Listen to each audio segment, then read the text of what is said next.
How have things been going, since trials a few weeks ago? What has your schedule been like leading up to Paris? It's been busy, but I've discovered as I've aged that busy is good, but it's been super busy.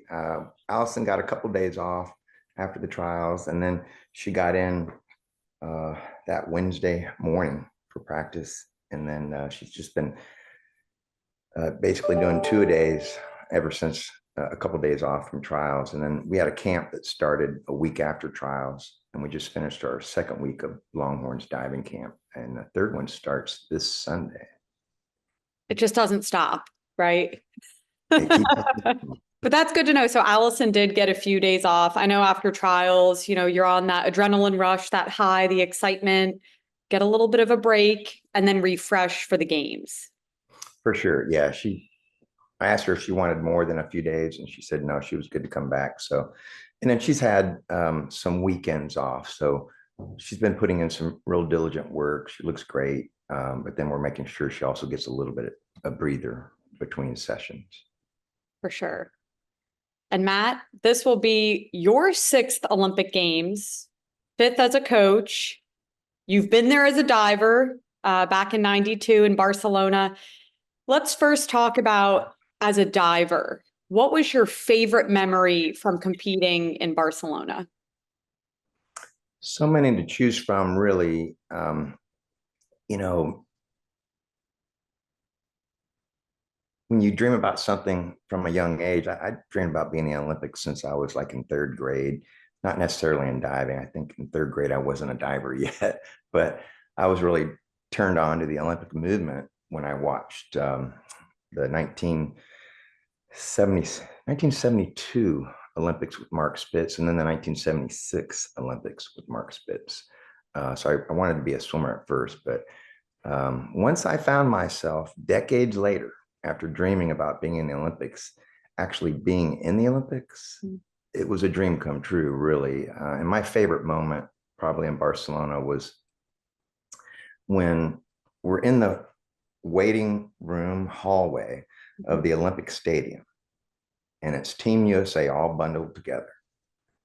And everyone is so excited about walking out into the stadium. And then your country starts chanting USA, USA.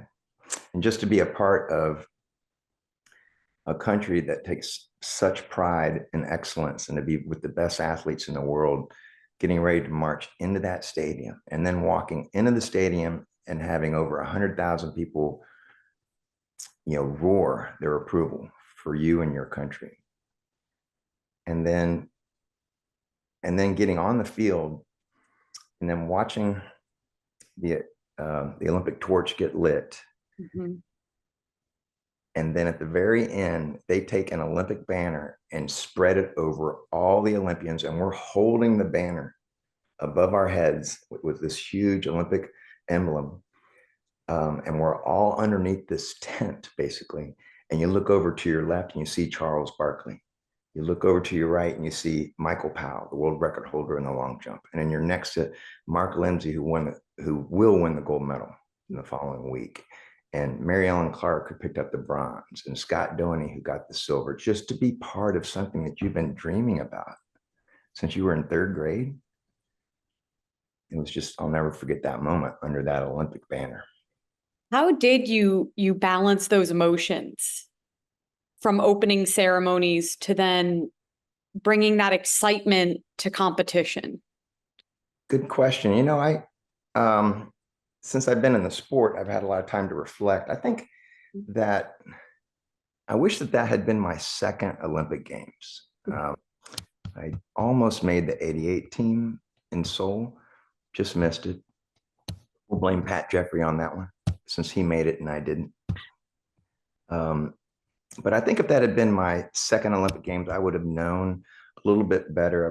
Would have been a little more mature about making sure I was really in the moment at those games. I think in retrospect, when I reflect on my experience, I think I allowed the big Olympic movement to get in the way of my focus. So How would I manage it now? If it was my second games as an athlete, I would know that, hey, this is a business trip. We have a job to do. It's great that you achieved a childhood dream. Congratulations. Now move on, Matt. Let's focus and let's get the job done and think about what makes that dive work. So yeah, if I had to do it all over again, I would have beaten Pat Jeffrey in the '88 trials. Now, Matt, being that this will be Allison's second Olympic Games, do you give her this advice? Yes, in so many ways, I've mainly, ever since she made her comeback, really, I've explained to her one of her biggest advantages is going to be her mindset. And the way I've explained it to her is she basically already has exactly what she wants in life. She's already an Olympic finalist. She's got an undergraduate and a graduate degree with a 4.0 in advertising, number one advertising degree in the nation. She got a 4.0. She has a full-time job, which is a great job, and it's going to lead to a tremendous future for her. She has, more importantly, her family, her loved ones, her faith, which she is very sincere about. I've explained that if she realizes all that she has and how fortunate that she is, it will take the pressure off of the Olympics. It will allow her to know that this is actually not that big of a deal because she already has exactly what she wants in life. So this will allow her to put her blinders on, relax, focus on what makes that dive work, and just have fun with it. What has it been like from your perspective as a coach to be such a close part in her journey? Well, knowing our long history, it's really special to see Allison go to her second Olympic Games. It seems like yesterday she was 9 years old, and I was a bit younger than I am now. And I walked into the swim center. It's 6 o'clock in the morning. I'm there to coach my college divers, Troy DeMay, Justin DeMay, Laura Wilkinson. And I see that the Longhorn Aquatics Club swimming program is in our dive well, and they're about ready to finish, knowing that we're going to be getting in soon. And I see there's one little girl, really short. She's about 9 years old. And I noticed she's in the lead and she's on a kick set, and she's looking to the left on the kickboard and she's looking to the right. And she's determined to stay in the lead, which she was, ahead of everyone, the boys and the girls. And my first thought that crossed my mind was, that's a competitive little girl. And then she got out of the water after practice, introduced herself to me, and sat down next to me. We started talking. And at one point, when I wasn't coaching one of the DeMays, I looked over and I said, Allison, can you point your feet for me? And she pointed them, and they looked just like they do today. They were like icicles, like the world-class feet. And I looked at her and I said, Allison, you need to quit the swimming stuff. You need to start diving. And she said, really? I go, well, you don't have to quit swimming, but I recommend picking up the sport. And she did. And later that summer, she was second at junior nationals. The next summer, she made junior worlds and junior Pan Ams and was winning junior national titles. And then came to Texas and is now going to her second Olympics. So it's really special to see her go to a second games when it seems just like yesterday. She was sitting next to me and I said, you should try diving.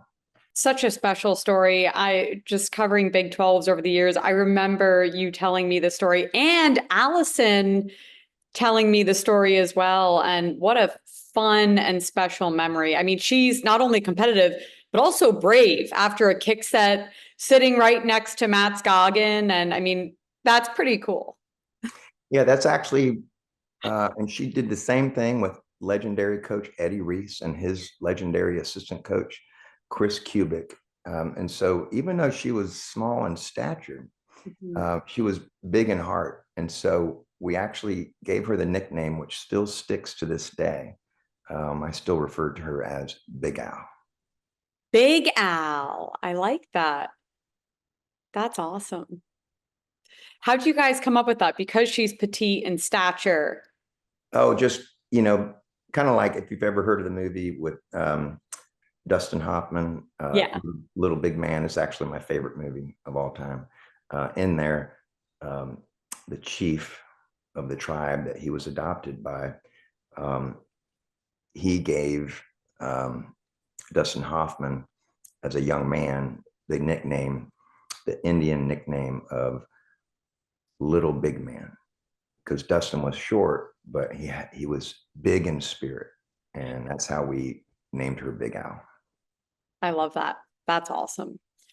And you guys, your college team just has such a fun energy from when she was little to diving collegiately. Is there a fun story about Allison Gibson that comes to your mind? Yeah, there's a pretty special one actually. There's a number of them, but one really good story about her, which kind of gives you insight into how she has now become a two-time Olympian. We were at a zone meet her freshman year, NCAA zone meet in Missouri. We have an hour before her 1 meter contest starts. She is warming up her inward 1.5 pike, which she was very good at. And she got lost on that dive and did an inward double and landed on the back of her legs. She got out of the water and kind of laughed it off. And I said I would give her a call on the next one. And I called the next one, but she just kept her head in. And sure enough, she did another inward double. Ah, jeez. But she didn't react like I was feeling inside and how you just reacted, Natalie. She reacted like, this is no big deal. What do I need to think of, coach? And we'll solve this. And so we tried one or two more, and she did the same thing. And I said, hey, Al, come over here. And without any panic on her face, she just nodded her head and said, that's a great idea. I said, meet me in that gymnasium right next door. Dry off, get on the trampoline, and I'll pull you on some inward 1.5s open pike. And she had never done open pike before on that dive. We pulled her like 30 times, got her to get the feel of it. We've got 5 minutes before the meet starts. We take her to the pool. I have her do a standing 103B open. She knows where that is. She then does an inward 1.5 open pike. She knows right where it is. It goes straight in. And I said, okay, that's how we're going to compete it. Open pike. The meet starts. She does an inward 1.5 pike for like 8s. The next dive is a 105B. But because I pulled her in the belt so many times to make sure she knew where she was, her legs buckled on the 105B. She didn't think she was going to make it. She squeezed hard and landed flat on her back on almost a 106 front triple. Jeez. She gets out of the water, looks at me with true belief that she can still recover. She has 4 dives remaining, and she's in like 28th place. You have to be in the top 18 to get into the final of the second list zone. She nails her next 4 dives. She gets 18th, less than a point from 19th. She advances to finals, goes into the second list, hits her next 6 dives, gets 12th place, which is required in the NCAAs. You have to be top 12 in order to have a chance to qualify. But the only way you qualify is once you're in that top 12, you have to go secure a spot on 3-meter the next day. Well, she got all the way to 12th, just less than a point from 13th, goes on 3-meter the next day and wins, but gets secured on 1-meter, goes to NCAAs, does a good list, but not, world class, but does a good list, makes 8 the final at NCAAs by 5/100ths of a point. Final start, Big Al does what she does. She gets her blinders on, she focuses, nails every dive, and wins the NCAA title. That's an example of how tough she is. And if I had to choose one word to describe her, I would say believer. She believes that her very next opportunity in life, something great can happen for her if she just focuses, learns from her mistakes, but doesn't dwell on the past, looks forward to her next opportunity. And I think that story is an example of why she is so special. I mean, our sport is so mentally taxing. So many divers could give up in that moment. It's scary to get, your knees buckle or you get lost in a dive or, you add an extra, half somersault. So the fact that she kept things together and completely turned it around is unbelievable. Yeah, she just has the ability to move on to the next dive. She probably would have been a great golfer because they're very similar. You can easily get a bogey, but you learn from it and you focus on the next shot, not the last two or three. For sure. Matt, as a coach, do you have a fun story about coaching at the Olympic Games? I do. I have several pretty fun stories, but if I had to choose one, I would choose from the 2012 Olympics in London. We're in the coach's corral. The men's 3-meter synchro is just beginning. And I just luckily happened to be seated in that coach's corral with a direct side view of the head referee's computer terminal, which had cardboard on the sides of it and on the top of it so that no one could see but her the scores that come in before they go to the big jumbotron scoreboard. But the angle that I was seated in, I could see her computer terminal. And the meet starts, and we've got 8 countries going on, including USA. I'm coaching Troy in the event. Rick Schiavone, who's sitting next to me, he's coaching Christian Ibsen. And then next to Rick is Dan Locke, who was one of the coaches on that trip. And we're all on that, coach's box with all of our athletes from all the other countries as well. And the first dive goes, and it was someone from Britain, I believe, and they did a great dive. And so I looked over at the terminal and I could see the total score before it goes to the jumbotron. And the total score was, if I recall, 50.50. And so I kind of said out loud enough for everyone to hear. I go 50.50. 3 seconds later, that score pops up on the scoreboard. And everyone kind of turns and looks at me, all the other coaches in the coaches corral from all the other countries, Australia, Britain. They were like, oh, lucky guess. And then as the meet progresses, I keep calling out the scores because I can see, and no one else can, except for the referee, I can see that total. And so it's one thing to do that on voluntaries, but once we got to like 109C, 307C with DD of 3.5, and they would hit the water, and then I would see the referee's grand total, I would say, well, that's 96.55. 3 seconds later, it goes up on the jumbotron, 96.55. And at one point, everyone was looking back at me in the coach's corral saying, my gosh, you need to go to Vegas. And then at one point, Rick goes, how is he doing this? And Dan says like this, well, he has been doing this a while. So I just let the whole contest go. I was calling out the scores. Meanwhile, our divers were diving very confidently. Christian Ibsen, they did a tremendous reverse twister, a very solid 307, and they went on to win a bronze medal in the Olympic Games. And all the while, I was having a lot of fun in the coaches' corral. Everyone's thinking, Matt Scoggins a genie. How's he doing this? But just to hear Dan say, well, he has been doing this a while. Yeah, he gave you full credit. He's like, Matt is just that good.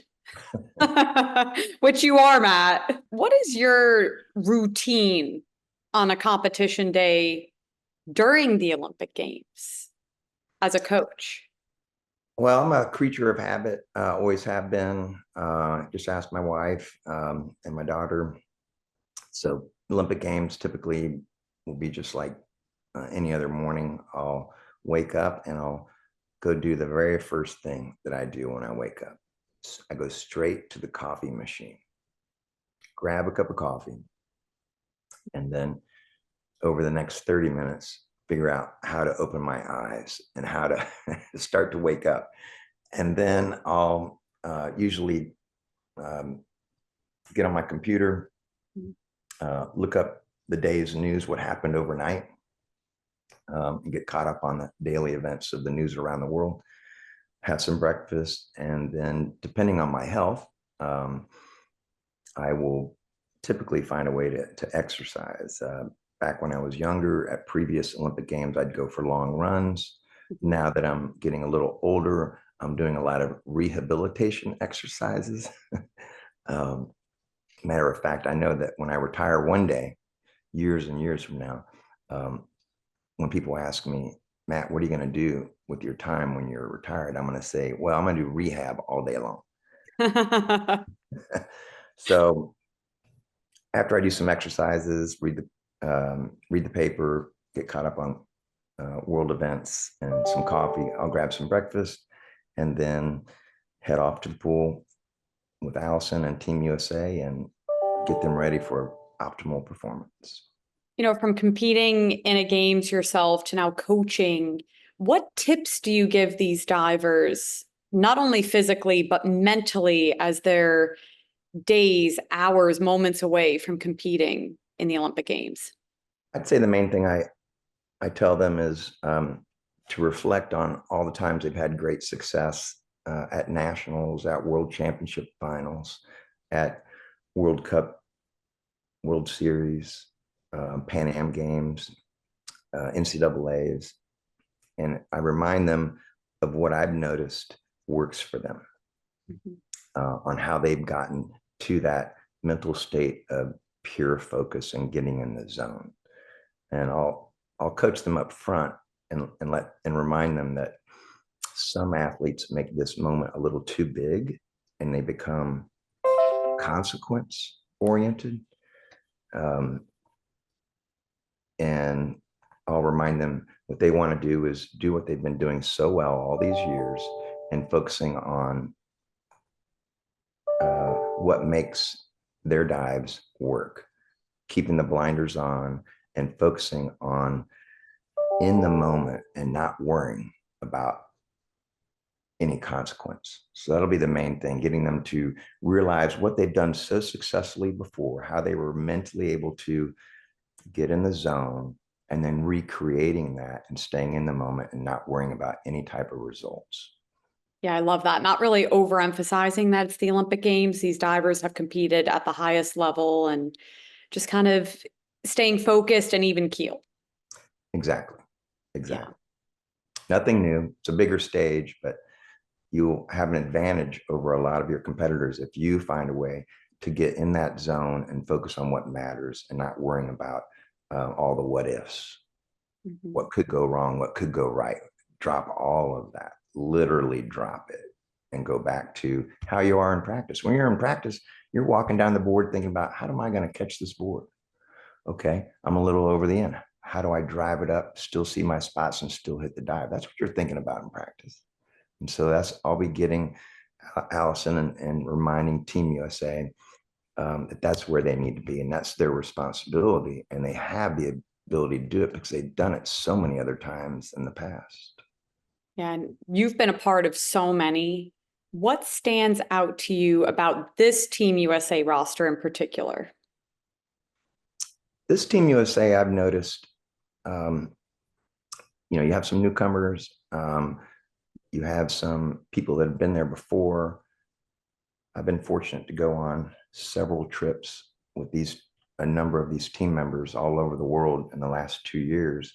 And I've just noticed that this team is closer. They have each other's backs. I mean, I'll never forget, we were in Paris in May this year for the test event called the French Open.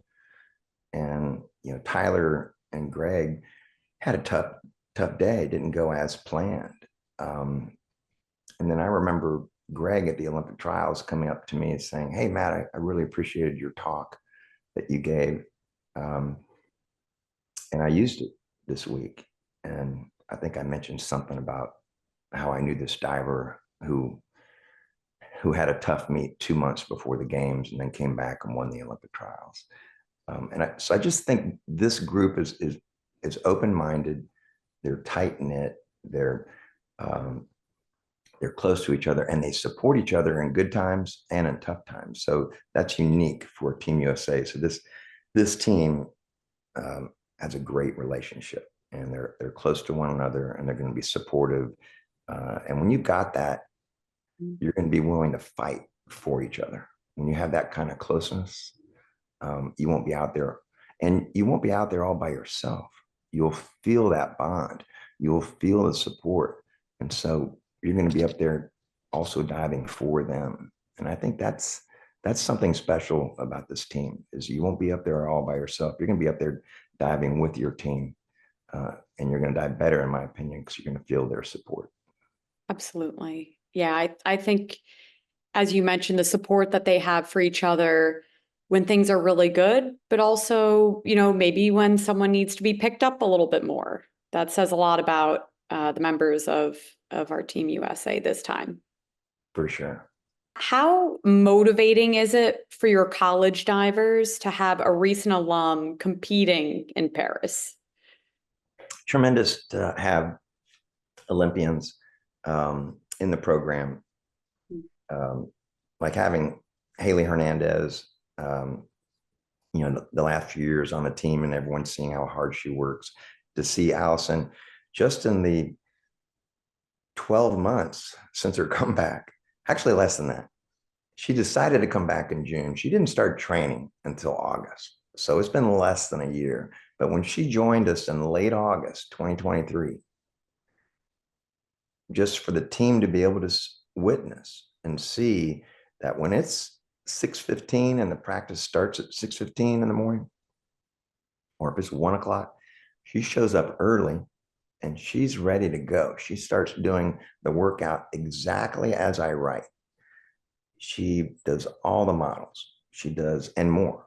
She does all the dry land and more. I never have to remind her, hey, Allison, did you do this or this that I wrote?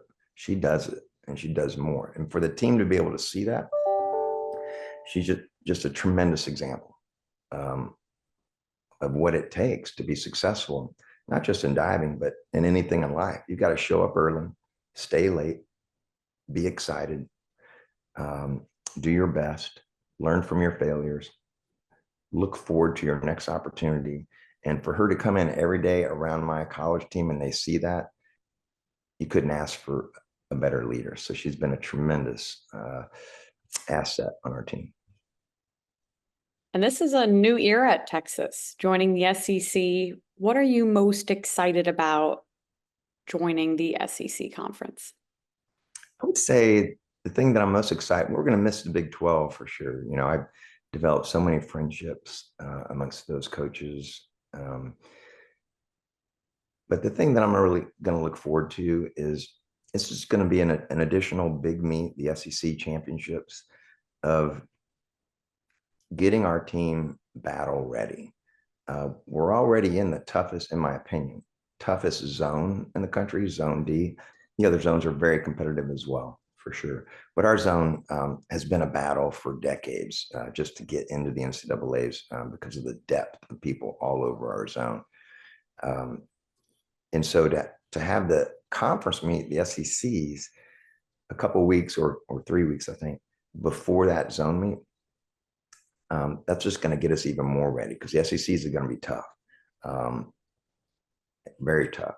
And that will prepare us for the zone meet, which, as you know, Natalie, the zone meet is like the Olympic trials every year. It really is. You've got to be on. And so what I'm most excited about, to answer your question, is that SEC meet will prepare us and get us ready for the zone meet, which is what we're all getting ready for every single year. That's awesome. It'll be exciting to see you guys compete in the SECs for sure. Oh, for sure. We're really excited about all our sports are here at Texas, and we're really looking forward to this opportunity. What would you like to see or do in your spare time, if you get any, while you're in France? I have a feeling I'll be doing a lot of walking all around that city. And my wife and daughter will be there as well. So we will probably try and go up the Eiffel Tower, and we'll probably see some museums and mainly just walk all around that city together and see the sights. When we were there for the French Open in May, I spent a lot of time walking around that city, and it was beautiful. So I can't wait to do it again. Yeah, really special that your wife and daughter will be going. What incredible memories for them as well. This will be my daughter's, I think, one, two. This will be her fourth Olympic Games to go cheer on Team USA. That is incredible. Wow. Lucky her. That is amazing. And I'm sure she appreciates it and cherishes every moment. I think when I was at the Olympic trials, I think she wanted my divers to do as well as I wanted them to do as well. She's like, I want to go again. I want to keep adding to my Olympic game experience. Yeah, it'll be great to have Grace there again.